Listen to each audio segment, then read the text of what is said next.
হ্যাঁ, আমরা শিবের প্রসাদ খাই না। কেন খাই না? শিবের তো 5টা মাথা, পঞ্চমুণ্ড, ওপর দিকে একটা, চারদিকে 4টা।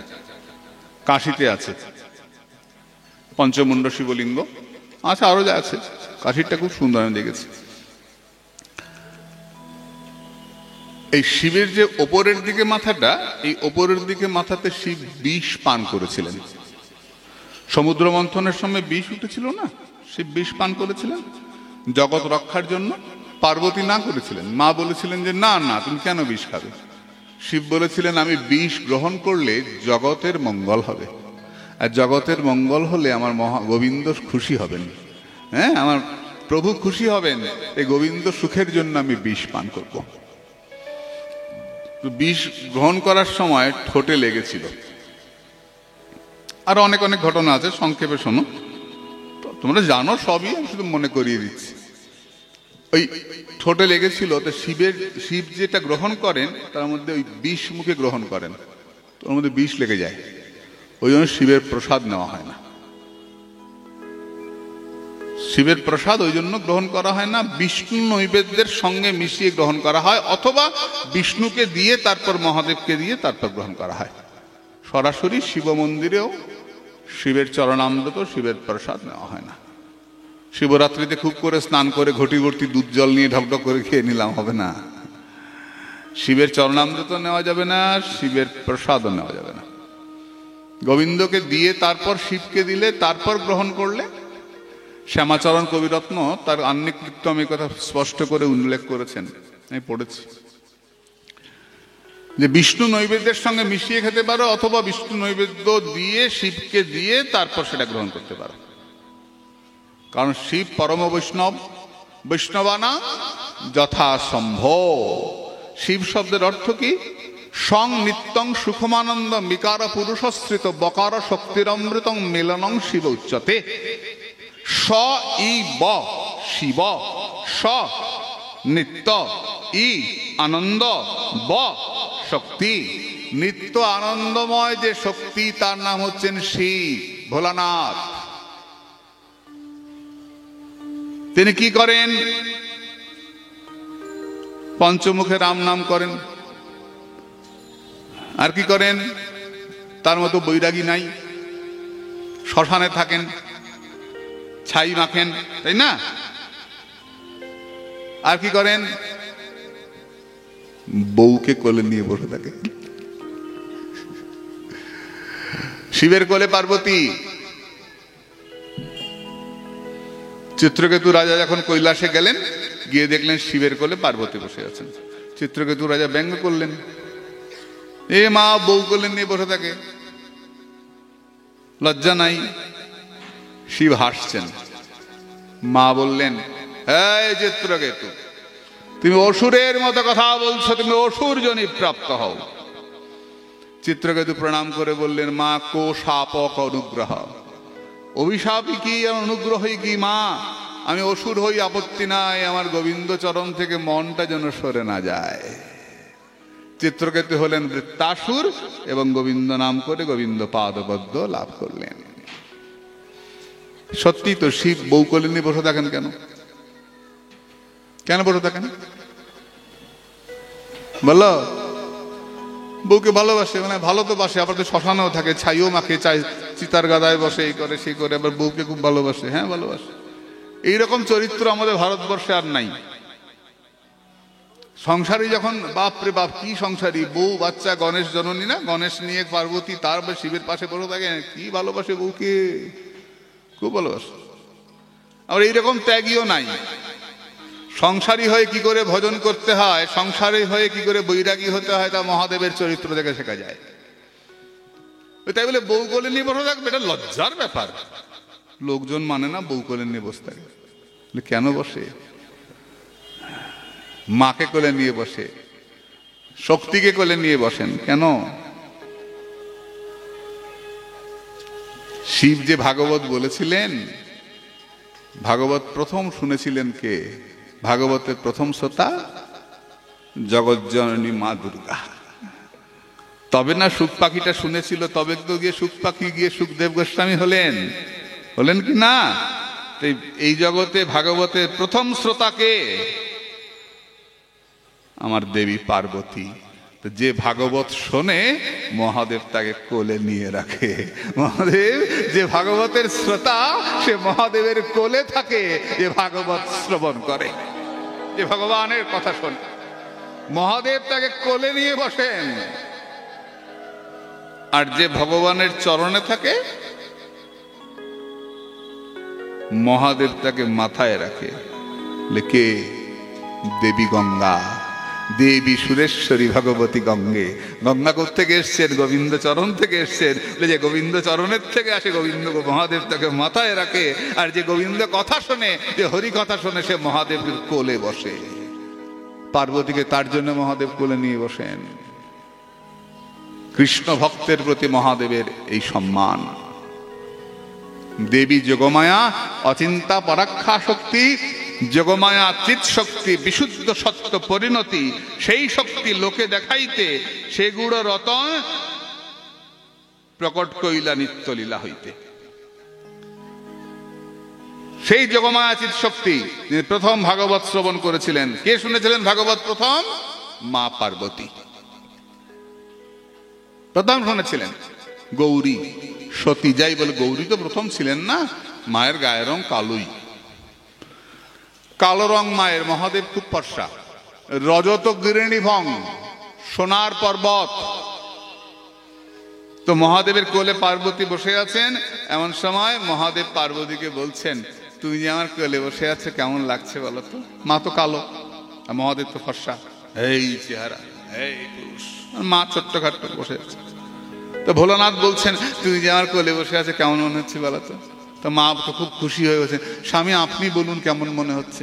বলে মনে হচ্ছে এটা চন্দন গাছের মধ্যে একটা কালো সাপ পেঁচিয়ে আছে। যাহা তো বলা। মায়ের তো ফাঁস করে বসা উঠেছে। কি রাজার মেয়ে না? হ্যাঁ, হিমালয় কন্যা, দক্ষ কন্যা, যাই বলো। কি আমি কালো আর তুই ফর্সা? মা নেমে চলে যাচ্ছেন। আরে কই যাও, কই যাও, কই যাও, কই যাও, কই যাও, চলে গেছে। মহাদেব খুঁজতে খুঁজতে গিয়ে দেখছেন মা গিয়ে ধ্যানে বসেছেন। তপস্যা। কার তপস্যা করে? কাছে গিয়ে শুনছেন মা বসে বলছেন, নমঃ শিবায়, নমঃ শিবায়, নমঃ শিবায়, নমঃ। ও বাবা, আমার কোল থেকে এসে দিকে আমার নামই করে। নমঃ শিবায়, নমঃ শিবায়। মহাদেব বলেন, তথাস্তু, বলো কি বর চাই? মা তাকিয়ে বললেন, আমি ফর্সা হব, কালো রং আর রাখবো না। আমার তুমি খোঁচা দিয়েছ, আর হবে না, আমি ফর্সা হব, পার্মানেন্ট ফর্সা। ওই বিউটি পার্লারে ফর্সা না কিন্তু, আমি ফর্সা হব। ভোলানাথ বললেন, তথাস্তু। মা হয়ে গেলেন গৌরী। তাই কালো রংটা কি হবে? এই কালো রংটা যুদ্ধের সময় মায়ের তৃতীয় নয়ন থেকে বেরিয়ে আসলেন দক্ষিণা কালী, বা কালী বললেই হয়। বামা কালী, দক্ষিণা কালী, গুজ্জ কালী, অনেক কালী আছেন।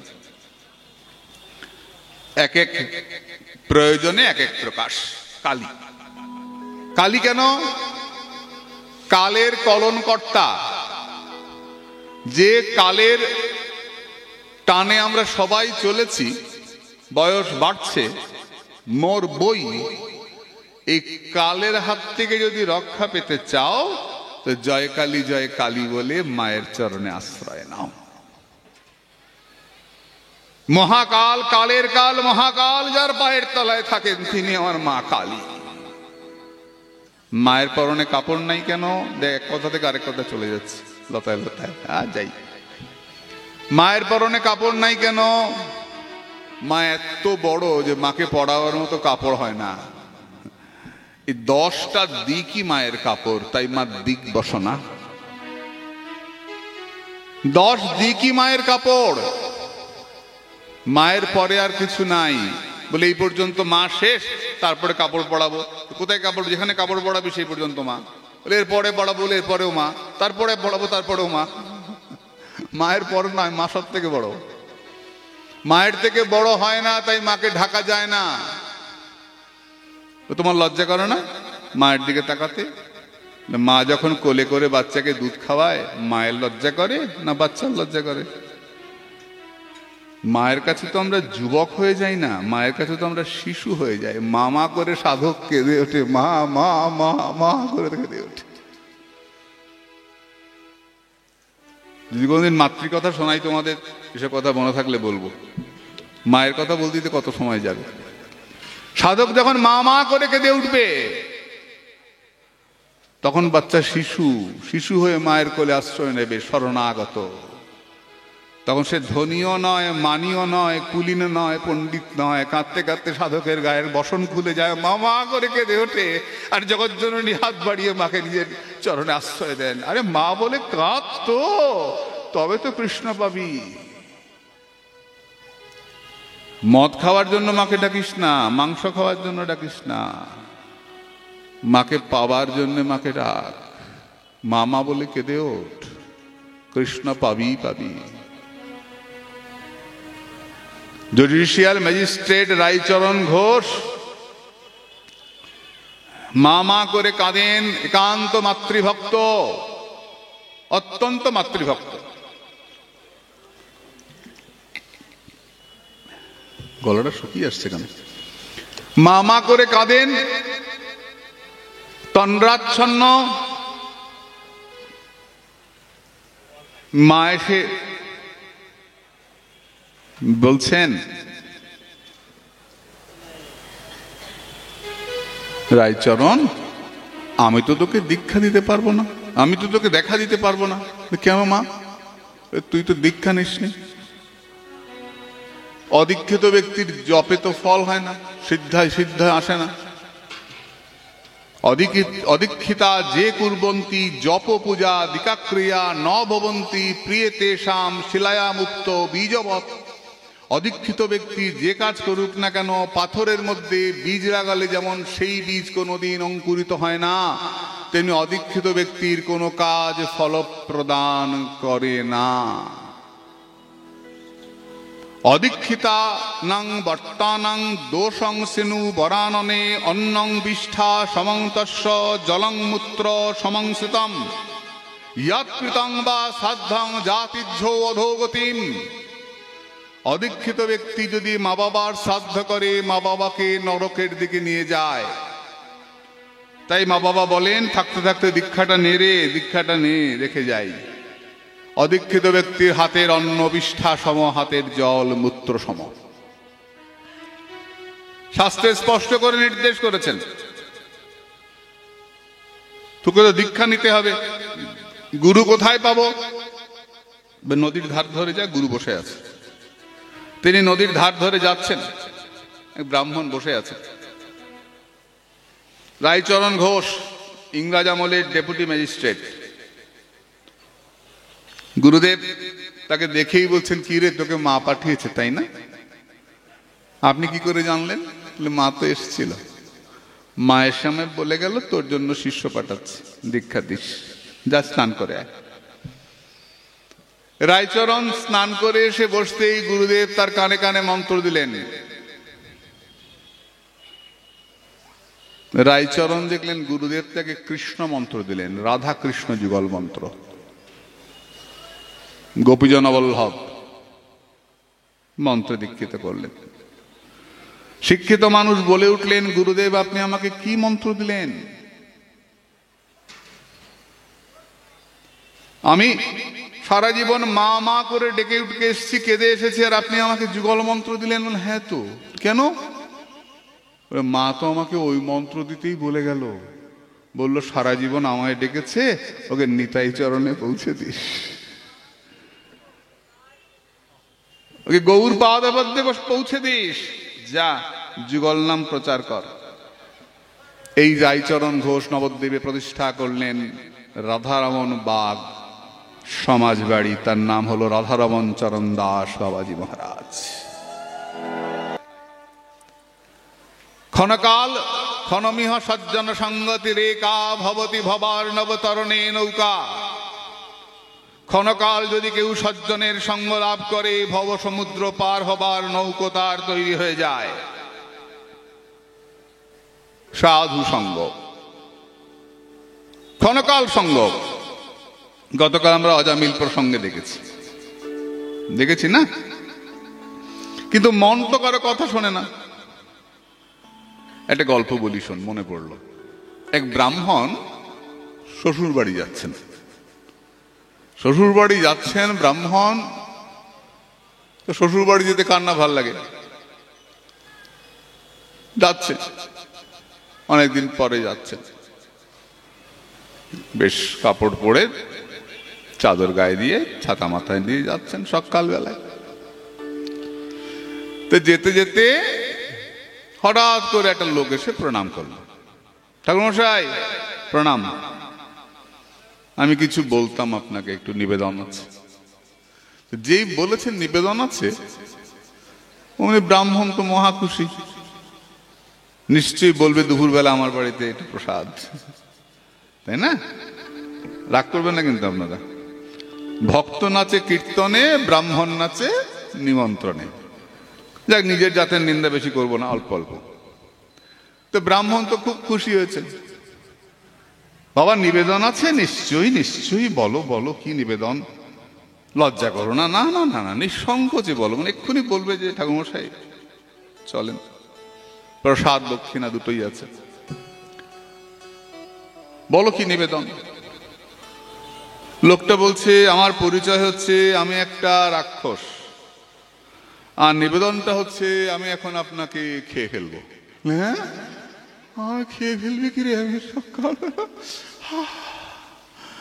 ইষ্টমন্ত্র জপ করে বেরিয়েছি, ব্রাহ্মণ শ্বশুর বাড়ি যাচ্ছি, খাবো বলে তুই খেয়ে ফেলবি আমাকে? বলে হ্যাঁ, আমি আপনাকে খেয়ে ফেলবো, আমার লবণও লাগবে না, এমনি খেয়ে ফেলবো। ব্রাহ্মণ তো কাঁপতে শুরু করেছেন, হায় হায় হায় হায়, গায়ত্রী জপ করতে শুরু করবো না, খেয়ে ফেলবে কি আমাকে এখন? সকাল বলে অনেকদিন খাইনি, আপনার মতো বেশ সুন্দর চেহারা, আহা হা, পেট ভরবে আমার, খাবো আমি। ব্রাহ্মণ কাঁদছেন দেখে রাক্ষস বলছে, শুনুন ঠাকুরমশাই, আপনার বাঁচার একটা পথ আছে। কি পথ? বল বাবা বল, বল বাবা কি পথ? বলে আপনি যদি আমাকে কাজ করতে দেন, যতক্ষণ কাজ দেবেন আমি খাবো না, যেই কাজ বন্ধ হয়ে যাবে বাহ বাহ বাঁচাইলি রে, কাজ করবি তো যা, আমি শ্বশুর বাড়ি যাবো না, তুই যা, তুই গিয়ে শ্বশুর বাড়িতে 5 তলা বাড়ি করে দিয়ে যা, অন্তত 2 বছর তো লাগবে, যা করে দিয়ে। তো রাক্ষস প্রণাম করে চলে গেল। ব্রাহ্মণ ফিরেছেন, বাড়িতে এসে গল্প করবেন গিন্নিকে, এই কি বিপদে পড়েছিলাম রে ভাই। ওমা ঘুরতে ঘুরতে রাক্ষস এসে হাজির, ঠাকুরমশাই কি হয়ে গেছে? 5 তলা বাড়ি হয়ে গেছে? হ্যাঁ 5 তলা বাড়ি হয়ে গেছে। সর্বনাশ, তুই আমার শালির বাড়ি যা, আমার শালার বাড়ি যা, আমার সমুদ্রের বাড়ি যা, আমার পিসির বাড়ি যা, ওই যায় আর করে দিয়ে চলে আসে। ঠাকুরমশাই হয়ে গেছে, ঠাকুরমশাই হয়ে গেছে। কি তো পাঠিয়েছেন এক বাড়িতে, পাঠিয়ে আবার কাঁদতে আরম্ভ করেছে, হায় হায়, আর তো কোনো কাজ নাই আমার, এই তো মিনিটের মধ্যে কাজ করে দিয়ে চলে আসে, এখন তো আসলে আমার খেয়ে ফেলবে, উপায় কি? খুব কাঁদছেন দেখে এই সময় একজন বৈষ্ণব যাচ্ছেন সামনে দিয়ে, একজন সাধু যাচ্ছেন। বলে ঠাকুরমশাই কাঁদেন কেন? বলে আরে সাধু বাবা বলবেন না, এই ঘটনা, এক্ষুনি তো আসবে বেটা, আসলেই তো খেয়ে ফেলবে। বলতে বলতে এসে গেছে। ঠাকুরমশাই কাজ হয়ে গেছে। তখন সাধু বলছেন, এই বেটাই কাজ করবি? হ্যাঁ। আসো না রে, কাজ ছাড়া থাকতে পারো না? বলে না, আমি 1 সেকেন্ড কাজ ছাড়া থাকতে পারি না। চল আমি তোকে কাজ দেবো, চল ব্রাহ্মণের বাড়িতে চল। ব্রাহ্মণের বাড়িতে নিয়ে গিয়ে উঠোনে একটা বড় বাঁশ পড়েছিল, ইয়া মোটা বড় বাঁশ। বলে উঠোনের মাঝখানে গাড়, তো গেড়েছে। ঠাকুরমশাই কি কাজ? সাধু বলছেন আমি দেবো তোকে। হ্যাঁ হ্যাঁ বলুন সাধু বাবা কি কাজ? বলে গোড়া থেকে ওপরে ওঠ, ওঠ গোড়া থেকে ওপরে ওঠ। তো ব্রাহ্মণ, ওই রাক্ষস ব্রাহ্মণ দাঁড়িয়ে আছেন, রাক্ষস গোড়া থেকে ওপরে উঠেছে, মোটা দিক থেকে সরু দিকে উঠেছে। সাধু বাবা এবার নিচে নাম, নিচে নেমেছে, এবার ওপরে ওঠ। এবার নিচে নাম, এবার উপরে ওঠ। সারা জীবন ফুরাবে না। মোটা হলেই সরুর দিকে যাবি, সরু হলেই মোটার দিকে আসবি। মনে থাকবে, কাজ শেষ হলে বলবি আমাকে। রাক্ষসের কাজ আর শেষও হলো না, আর ব্রাহ্মণকে খেতেও পারলো না। মোটা এলেই সরুর দিকে যায়, সরুর দিকে গেলে মোটার দিকে আসে। ব্রাহ্মণও বাঁচলেন, সাধুকেও ধন্য ধন্য করলেন, বেটা রাক্ষসও আটকে পড়লো। মোটা থেকে সরু, সরু থেকে মোটা, মোটা থেকে সরু, সরু থেকে মোটা। রাক্ষসটার নাম কি? মন। মন রাক্ষস আমাদেরকে এসে বলে, ঠাকুর মশাই কাজ দাও। সারাক্ষণ কাজ করে, ঘুমিয়ে ঘুমিয়েও কাজ করে। স্বপ্ন দেখো না, মন কাজ করে। অবচেতন মনে কাজ হয়। চেতন অবচেতন আছে না, জাগ্রত সুষুপ্তি অবস্থা। কাজ করে মন, কাজ ছাড়া কিছুতেই থাকতে পারে না, আর সেকেন্ডের মধ্যে কাজ হয়ে যায়। চল বৃন্দাবন ঘুরে আসি, দেখবি 1 মিনিটে পুরো বৃন্দাবন ঘোরা হয়ে গেছে। জগন্নাথ দেখবি 1 মিনিটে দেখা হয়ে গেছে জগন্নাথ। এরপর কি দেখবো? দেখা শেষ। এত চঞ্চল, এত চঞ্চল, কিছুতেই থাকে না এক জায়গায়। গেলাম সাধুর কাছে, বলুন গুরুদেব কি করব? গুরু আমাদের হাতে তুলে দিলেন হরে কৃষ্ণ মহামন্ত্রের মালা। জপের মালা তুলে দিয়ে বললেন, বেটা মন, কাজ করতে ভালোবাসিস, কি করবি? মোটা দিক থেকে সরু দিক, সরু দিক থেকে মোটা দিক, মোটা দিক থেকে সরু দিক, সরু দিক থেকে মোটা দিক। 1 লক্ষ করেছিস, 2 লক্ষ কর, 2 লক্ষ করেছিস, 3 লক্ষ কর। ওটা সারা জীবন করলে পুরাবে না বেটা মন। তুই কাজ ছাড়া থাকতে পারিস না। এই দিয়ে দিলাম ওই হরে কৃষ্ণ মহামন্ত্র, নাম ব্রহ্মের মালা। এই নাম ব্রহ্মের মালা, এই মোটা দিক থেকে সরু দিক, আর সরু দিক থেকে মোটা দিক, সারা জীবন করে যারে মন, দিলাম তোকে আটকে। গুরুদেব কৃপা করে, সাধু কৃপা করে এই চঞ্চল রাক্ষসকে দিলেন আমাদের মালার মধ্যে আটকে। এবার মন যাবি কোথায়? মন আটকে গেল। তাই মনকে যদি স্থির করতে হয়, মালা করেই যাও। মন ছুটে বেড়াচ্ছে, তুমি মালা ছেড়ো না। মন লাগে না লাগে, তুমি মালা জপে যাও। একে শাস্ত্রে বললেন কজ্জলীকরণ ন্যায়। পারদ আর গন্ধক চূর্ণ দুটো আলাদা জিনিস। গন্ধকের গুঁড়া ভারী আর পারদ হালকা। এই দুটোকে একসঙ্গে মিশিয়ে কবিরাজ খলনুড়িতে ঘষেন। আগে খলনুড়ির ব্যবহার ছিল না, কবিরাজ ঘষে জীব দিয়ে খেতে হতো ওষুধ, কবিরাজি ওষুধ, এটা ওটা দিয়ে ঘষা হতো। তো যতবার পারদ দেওয়া হয়, পারদ ছিটকে পড়ে যায়। আবার কাগজ রাখা হয় নিচে, কাগজ পেতে রাখা হয়, আবার কাগজ দিয়ে আবার দেওয়া হলো, আবার ঘষা হলো, আবার দেওয়া হলো। এই ঘষতে ঘষতে দেখা যায় পারদও নাই, গন্ধকও নাই, দুটো মিলে তৈরি হয়েছে একটা ওষুধ, তার নাম কজ্জলি। উপকারী ওষুধ। এই কজ্জলীকরণ ন্যায় অনুসারে গন্ধক হচ্ছে মন, হরে কৃষ্ণ। গন্ধক হচ্ছে চিৎবস্তু, হচ্ছে হরিনাম, আর জাগতিক হচ্ছে মন। এই জাগতিক মনের সঙ্গে হরিনামের মিল হয় না। মন উড়ে উড়ে বেড়ায়, আর নাম স্থির। কি করতে হবে? এই পারদ আর গন্ধকের গুড়াকে যেমন অনবরত ঘর্ষণ করলে দুটো মিশে এক হয়ে যায়, তিনি মনের সঙ্গে নামের অনবরত ঘর্ষণে মন হয়ে যায় কৃষ্ণময়, কৃষ্ণ হয়ে যান মনময়। নামে মনে এক হয়ে যায়, তার জন্য তোমাকে অনবরত নাম করতে হবে। ঘুমিয়ে আছো, ঘুম ভাঙলো, হরে কৃষ্ণ হরে কৃষ্ণ কৃষ্ণ কৃষ্ণ হরে হরে, হরে রাম হরে রাম, রাম রাম হরে হরে। দেখবেন নাম মুখে এসে গেছে। চেষ্টা, যত্ন, আয়াস, বিনা আয়াসে হয় না, কোনো কিছুই হয় না। পড়াশোনা করতে গেলে পরিশ্রম করতে হয়, রান্না করতে গেলে পরিশ্রম করতে হয়, বলো ব্যবসা করতে গেলে পরিশ্রম করতে হয়, চাকরি করতে গেলে পরিশ্রম করতে হয়। পরিশ্রম না করে পড়াশোনা হয়? অনলাইনে হয়, বিদ্যাও এরকমই হয়। দেখিস না অনলাইনে পরীক্ষা নিয়ে কি হচ্ছে, টুকে টুকে দেবে বোধ হয়, অফলাইনে দিতে চাইছে না, হইচই লেগে যাচ্ছে। বিদ্যাও এরকমই হয়। কি বাবা, আপনার নাম বলতে হবে? হ্যাঁ, নাম বলতে হয় না? অমুকে 50 টাকা দিলেন, ভগবান তাকে কৃপা করুন।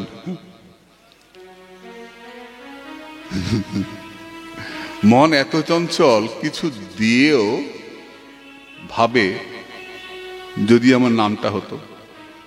লক্ষ্য করে দেখিস, আমারই হয়, দিলাম লোকে জানলো না। আমরা হাসি মজা করি কীর্তনের আসরে, নামের আসরে, বিভিন্ন জায়গায় অমুকে 10 টাকা দিলেন, নিত্যানন্দ তাকে নিতাই তাকে কৃপা করুন, হরি বল দি সবাই হরি যায় না। একটা লোক খুব কিপটে, বুঝলি, একটা লোক খুব কিপটে আর খুব মানে নামের কাঙাল, খুব নাম চায়, কিছু দিলেই যে নাম হয়, অথচ বড় লোক, পয়সা খরচ করে না। তো কমিটির লোক গিয়ে ওকে বলেছে যে এরকম উৎসব হচ্ছে, আপনি দয়া করে যাবেন, দেখবেন যদি কিছু দেওয়া যায়। তো ওর তো কি করে নাম হয় ওদিকে নজর, ভগবানের সেবায় দেবে, দেবে না। মেয়ের বিয়েতে অনেক খরচ করতে পারে, ছেলের চাকরির জন্য অনেক ঘুষ দেবে, কিন্তু ঠাকুর সেবায় দেবে না। এটা আমাদের বাঙালিদের একটা স্বভাব, চরিত্রগত একটা বৈশিষ্ট্য। ভগবানের সেবায় আমরা দিতে চাই না। তো লোকটাকে নিয়ে এসছে, এবার বলা হচ্ছে দান। উমাও তো ভাবছে গিয়ে দেব, সামনে দান বাক্স রাখা আছে। ও বাবা, সভাপতি বলছেন যেখানে যারা দান করবেন তাদের নাম প্রকাশ করা হবে না, গুপ্ত দান, গুপ্ত দান করা হবে, এ নাম কিন্তু প্রকাশ হবে না। এবার তো এমনি করে এসেছিল, মুখটা গুপ্ত দান, ঠিক আছে। তো কমিটির লোক রাজি করিয়েছে, 10,000 টাকা দেবে, চেকটা ফেলবে, ঠিক আছে। এবার চেক ফেলবে, ও গিয়ে যে ঘোষণা করে মাইকে, তাকে বলছে আচ্ছা নাম না বলো, অন্তত এইটুকু তো বলো যিনি 10,000 টাকা দিয়েছেন তিনি মঞ্চে বসে আছেন। নাম প্রকাশ করো না, কিন্তু বলো তিনি মঞ্চে আছেন, এটা তো বলতে পারো। ঘ্যানের ঘ্যানের করছে। তো উনি বলেছে মাইকে যে যিনি 10,000 টাকা দিয়েছেন তিনি মঞ্চে বসে আছেন।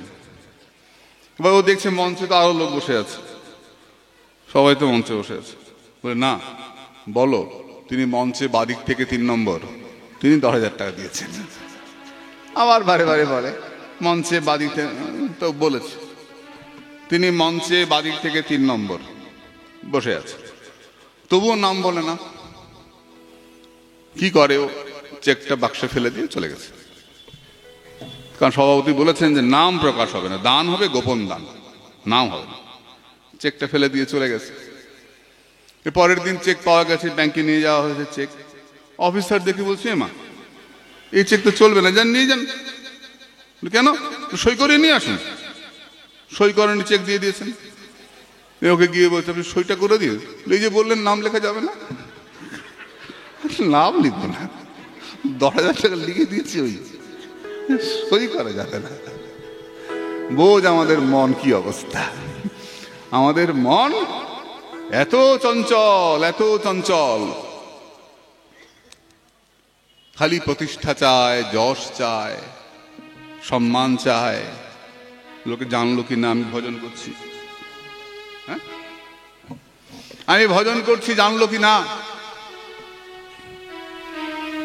এই এক প্রতিষ্ঠার একটা বিরাট চিন্তা। সেই মনকে সংযত করে ভগবানকে দেওয়া। অর্জুন জিজ্ঞাসা করছেন ভগবান কি করে দেব তোমাকে? ভগবান বলছেন অভ্যাসেন তো কন্তেয় বৈরাগ্যেন চ গৃহ্যতে। বারবার অভ্যাস করো, বারবার অভ্যাস করো। অভ্যাস করতে করতে তোমার বৈরাগ্য আসবে। বৈরাগ্য না আসলে ভগবানের চরণে মন বসে না। বৈরাগ্য কাকে বলে? বিরাগ। বি মানে বিগত, রাগ ভালোবাসা।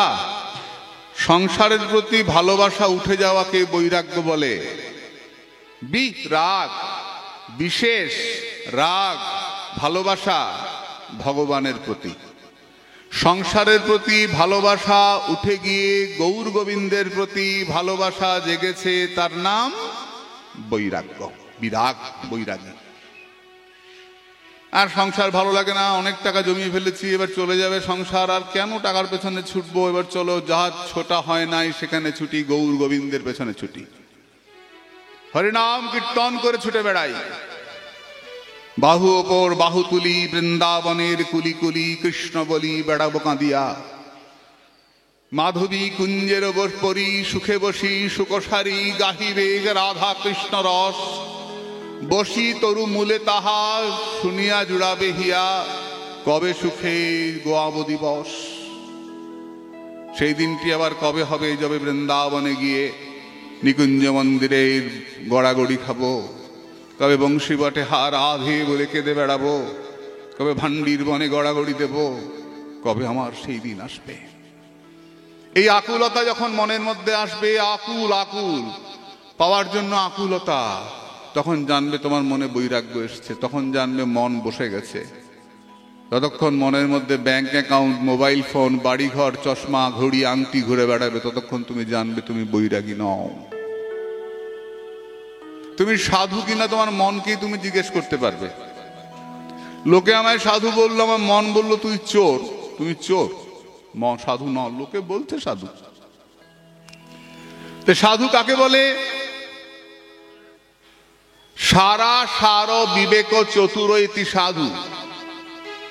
কোনটা সার কোনটা অসার এটা বুঝে যিনি অসারকে ছেড়ে সার করেন গোবিন্দ চরণ, তিনি সাধু। অসার কোনটা? যেটার সার নাই সেটাই অসার, সংসার থাকবে না। অসার সংসার বলে কই অসার সংসার, বেশ তো আনন্দে আছি।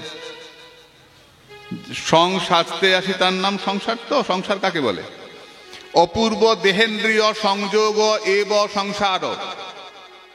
খাতা কলম এনেছিস? বলেছিলাম যে আনিস নি, কিছু মনে থাকবে না।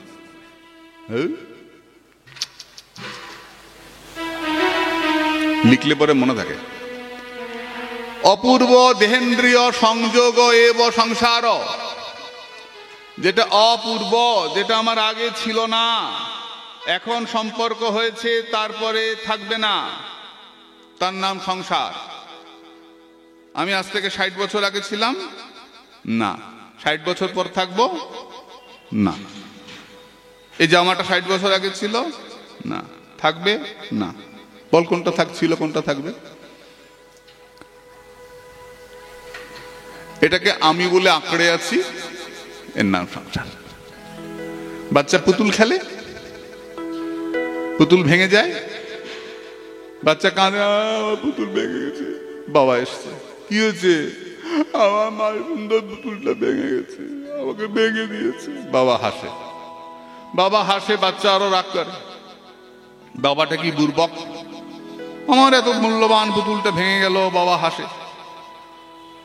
বাবা বলে পুতুল তো ভাঙবেই, সোনা তোমাকে আমি আরেকটা পুতুল এনে দেবো। বাবা যেই আরেকটা পুতুল আনে, আগের পুতুলের কথা ভুলে যায়। এর নাম সংসার। স্বামী মারা গেছে, হাউ হাউ করে কাঁদছে। গুরুদেব এসে বললেন সংসারটা তো হবেই। আমার স্বামী মারা গেছে, আপনার ভালো হয়েছে, হবে না। কিচ্ছু না, একটা পুতুল গেছে, আবার পুতুল আসবে। কিছুদিন পরে বললাম আপনি কেমন আছেন? না, এখন মেয়ের কাছে আছি, মেয়ে জামাই খুব ভালো দেখেছে, খুব ভালো আছি। আগের পুতুলের কথা ভুলে গেছে, আরেকটা পুতুল এসে গেছে। মিলিয়ে দেখে নিও। একটা জিনিস চলে যায়, ঠিক মানুষ আরেকটাকে অবলম্বন করে নেয়। কাঁদে, স্বামী মারা গেছে কাঁদে, কিন্তু তারপরে সেই মহিলাও হাসে। আর যার বউ মারা যায় ভাগ্যবান, শ্মশানে গিয়েই ডেট দেখে পরের বিয়াটা কবে, ডেট আছে কিনা, তো ভাগ্যবান লোক। কি করব, সংসার চলে না, অসার।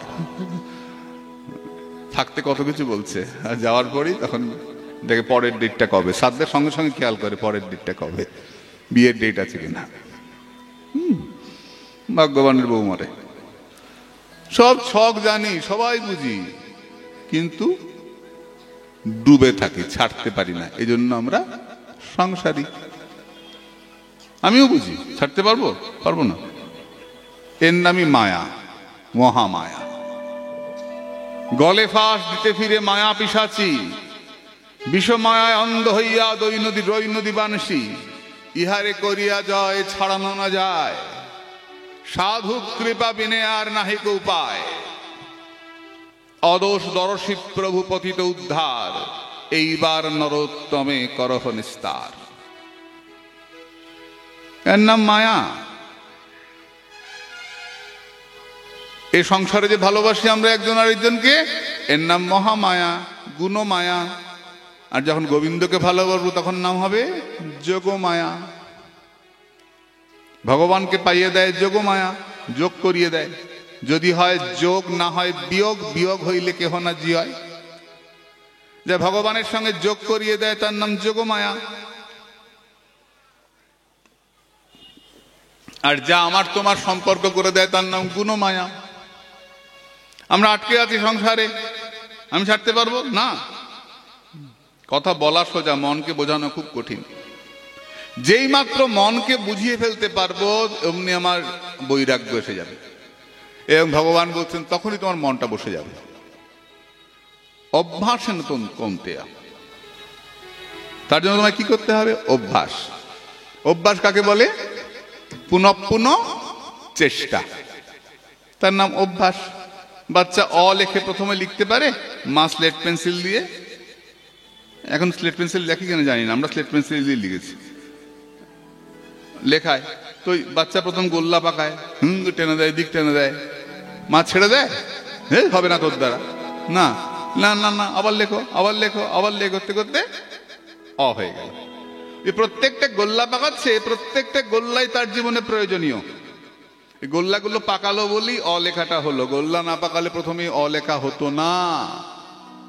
যে গোল্লাটা পাকাচ্ছে এটা তার জীবনে প্রয়োজনীয়। তেমনি তোমার মন বসছে না, কিন্তু তুমি নাম ঘোরাচ্ছ, এটা তোমার জীবনে প্রয়োজনীয়। ঘুরতে ঘুরতেই মন বসে যাবে। তাই অভ্যাস কন্তে, অভ্যাসটা ছাড়া যায় না, গোল্লা পাকানো ছাড়া যাবে না। গোল্লা পাকিয়েই যাও, মন লাগে আর না লাগে, গোল্লা পাকিয়েই যাও, আসনে বসেই যাও। এর নাম অভ্যাস। পুনঃপুন চেষ্টার নাম অভ্যাস। পুনঃপুন চিন্তার নাম,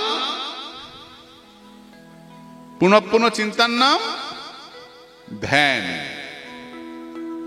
পুনঃপুন চিন্তার নাম ধ্যান।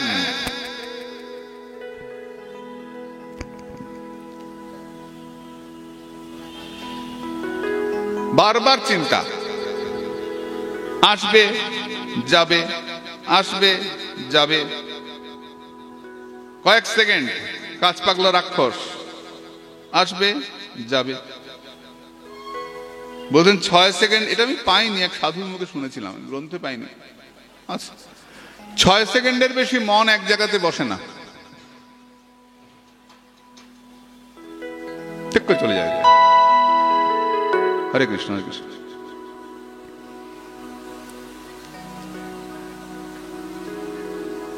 মনয় বহি মনুষ্যানাং কারণাং বন্ধমোক্ষায়।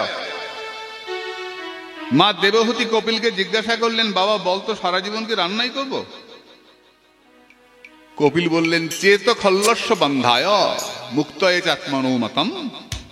মাগো তুমি যদি পাঠে বসে বাড়ির কথা ভাবো তুমি বদ্ধ। বাড়িতে বসে পাঠের কথা ভাবো, পাঠে যাওয়া হলো না, কি জানি কি আলোচনা হয়ে গেল, কত শেখার ছিল। পাঠ শুনতে যাই কেন আমরা? শেখার জন্য তো। গীতা পড়ি আমরা কেন? শেখার জন্য তো। গীতা কি কোনো ধর্মগ্রন্থ? না, গীতা ধর্মগ্রন্থ যতটা তার থেকে বেশি জীবনের গ্রন্থ। কর্তব্য অকর্তব্য, কি করা উচিত কি করা উচিত নয়, তার নাম গীতা। আমি সে প্রসঙ্গে পরে আসবো। তুমি যদি বাড়িতে থেকে পাঠের কথা ভাবো তুমি মুক্ত পুরুষ, সংসারে থেকেও তুমি ওই কথা ভাবছো। কিন্তু ওইখানে থেকে পাঠে বসে তুমি বাড়ির কথা ভাবছো, কি হলো কি হলো কি হলো, তুমি বদ্ধ। তোমার গায়ের শ্যাওলা যায় নাই, এখনো আটকে আছে, পাকে আটকে আছো। এখনো তোমাকে তোমার মালিক তুলতে আসে নাই, পাকেই পড়ে আছো। সংসার পাকে আটকে আছো, যতক্ষণ সংসারের চিন্তা মাথার মধ্যে ঘুরঘুর করছে। তো মন আমাকে আজকে সকালে এক বাবা প্রশ্ন করছিলেন, সকালে তো অনেকেই দেখা করতে যাচ্ছেন। গেছিলেন, তো প্রশ্ন করছিলেন যে মন কিছুতেই এক জায়গাতে বসে না, কি করব? জপে বসলেই যত বাজে চিন্তা আসে, কি করব? আসবেই তো। দুধের কড়াই উনুনে না বসলে তো উতলায় না, যেই আগুন লাগে তখন তো দুধটা উতলায়। তেমনি যেই নামের আগুন লাগে, মন্ত্রের আগুন লাগে, অমনি মনে উথাল পাতাল শুরু হয়। কি হয়? ভেতরে যত ময়লাগুলো বেরিয়ে বেরিয়ে চলে আসে। মনের খোপে তো, মাথায় তো খোপে সব ময়লা ভরা আছে, চিন্তা। আগুন লাগলেই দুশ্চিন্তা, কুচিন্তা, বাজে চিন্তা সব বেরিয়ে বেরিয়ে চলে আসে। মাথাটা হালকা হয়ে যাবে, বেরোক। যত বেশি চিন্তা আসে জানবে তত বেশি খালি হচ্ছে মন। বিজয়কৃষ্ণ গোস্বামীপাদ এক চোরকে দীক্ষা দিয়েছিলেন। দীক্ষা দেওয়ার পরে সেই চোর আগে সপ্তাহে 4 দিন চুরি করত, দীক্ষা নেওয়ার পর থেকে 7 দিনই চুরি করে। 3 দিন বেড়েছে চুরি করা। এই শান্তিপুরের গোসাই বিজয়কৃষ্ণ গোস্বামীপাদ। এবার সবাই গিয়ে সাধুরা বললেন যে গোসাইজি আপনি এটা কি করলেন? ও 4 দিন চুরি করতো, 3 দিন আমরা ঘুমাতাম, ও ঘুমাতো, 7 দিনই চুরি করে। গোসাইজি বললেন নামের ক্রিয়া হচ্ছে।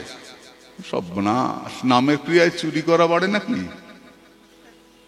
গোসাইজি বললেন দূর থেকে কি দেখিস? বনকে, ঘন বন, দূর থেকে কি দেখিস? কালো বন দেখিস, সবুজ কালো বন। এবার মনে কর বনের মধ্যে আগুন লেগে গেল, কি হয়? বনের মধ্যে হাতি যা আছে, হাতি, বাঘ, সিংহ, জন্তু জানোয়ার, হিংস্র যারা, শিয়াল, হায়না, কি করে বনে থাকে? ছুটে বেরিয়ে যায়। বলে আগে তো বুঝি নাই বনে এত জন্তু ছিল। বলে আগে তো আগুন লাগে নাই, যেই আগুন লেগেছে সব জন্তুগুলো ছুটে ছুটে বেরোতে শুরু করেছে। তোর মনের মধ্যে যত ময়লা ছিল, চৌর্যবৃত্তি ছিল, চুরি করার ইচ্ছা ছিল, যে নামের আগুন লেগেছে হুড় করে বেরোতে শুরু করেছে। খুব তাড়াতাড়ি বনটা খালি হয়ে যাবে, খুব তাড়াতাড়ি খালি হবে। গুরু কৃপার আগুন যখন লেগে গেছে তখন জানবি মন খালি হয়ে যাবে। প্রভুপাদ কানপ্রিয় গোস্বামী বলেছেন তুমি নৌকো করে যাচ্ছ, নৌকো থেকে তুমি জলে পড়ে গেছো, হাবুডুবু খাচ্ছ জলে। এমন সময় মাঝি একটা বাঁশ ফেলে দিল, বাঁশ ফেলে দিল, তুমি বাঁশটাকে চেপে ধরলে, তো নৌকোয় উঠতে পারছো না। উঁচু নৌকো, বড় নৌকো, উঠতে পারছো না। কিন্তু যদি বাঁশটা ধরে থাকো তাহলে মাঝি তোমাকে ঠিক টানতে টানতে নিয়ে তীরে পৌঁছে দেবে। বাঁশটা ছেড়ে দিলে কিন্তু পৌঁছাতে পারবে না। বাঁশটা ধরে রাখলে মাঝি টানতে টানতে নিয়ে তোমার পারে পৌঁছে দেবে। মাঝিটা কে গো?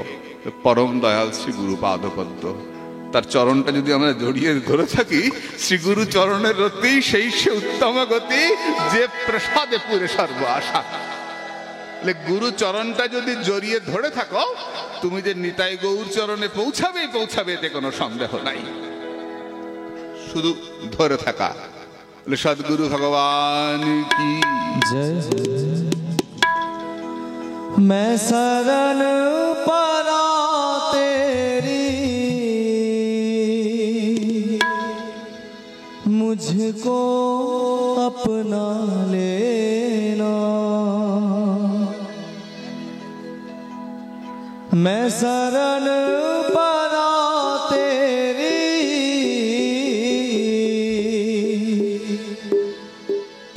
मुझको अपना लेना। गुरुदेव दया करके चरणों में जगह देना। गुरुदेव दया करके मुझको अपना लेना। गुरुदेव दया करके मुझको अपना लेना। मैं शरण परा तेरी, मुझको अपना लेना। मैं शरण परा तेरी, मुझको अपना लेना। गुरुदेव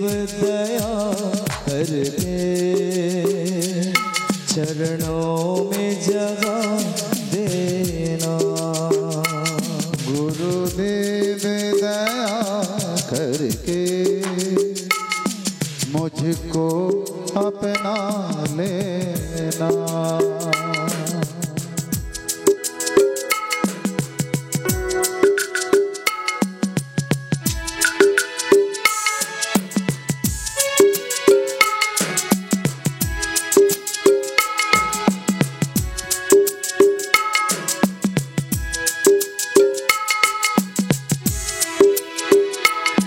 करुणानिधि नाम तेरा, करुणा दिखलाओ तुम, सोए हुए भाग्य को है नाथ जगाओ तुम।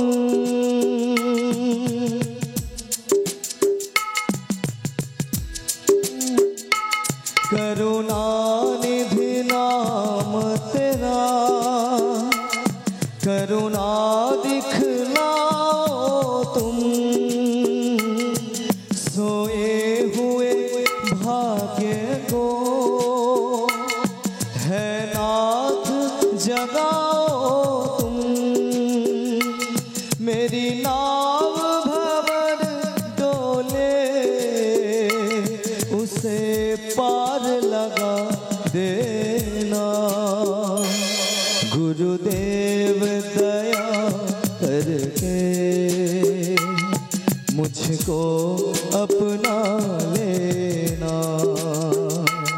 गुरुदेव दया करके मुझको अपना लेना।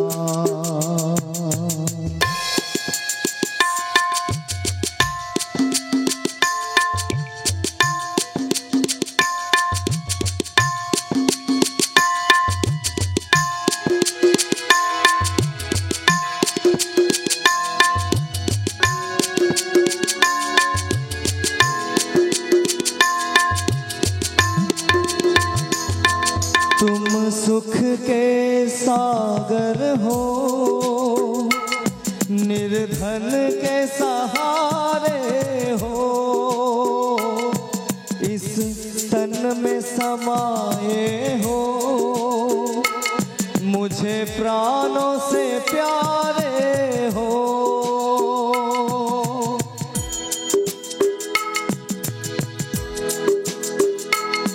तुम सुख के सागर हो, निर्धन के सहारे हो,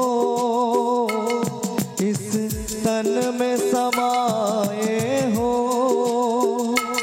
मुझे प्राणों से प्यारे हो। नित माला जपूं तेरी, नहीं दिल से भुला देना। गुरुदेव दया करके चरणों में जगा देना। गुरुदेव दया करके चरणों को अपना लेना।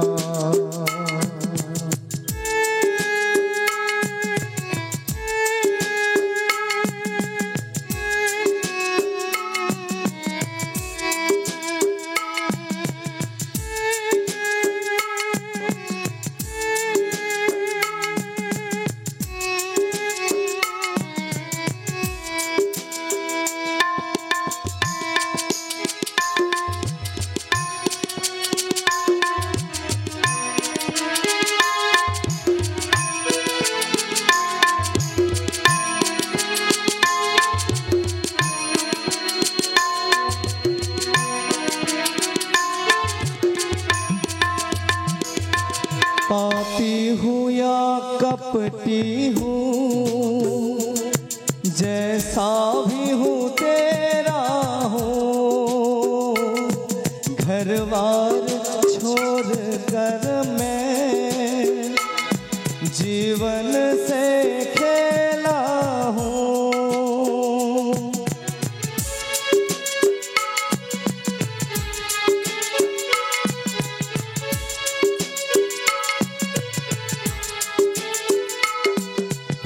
पापी हूँ या कपटी हूँ, जैसा भी हूँ तेरा हूँ। घर बार छोड़ कर मैं जीवन से खेला हूँ।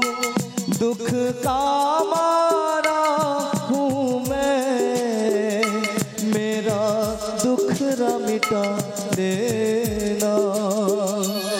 गुरुदेव दया करके चरणों में जगह देना।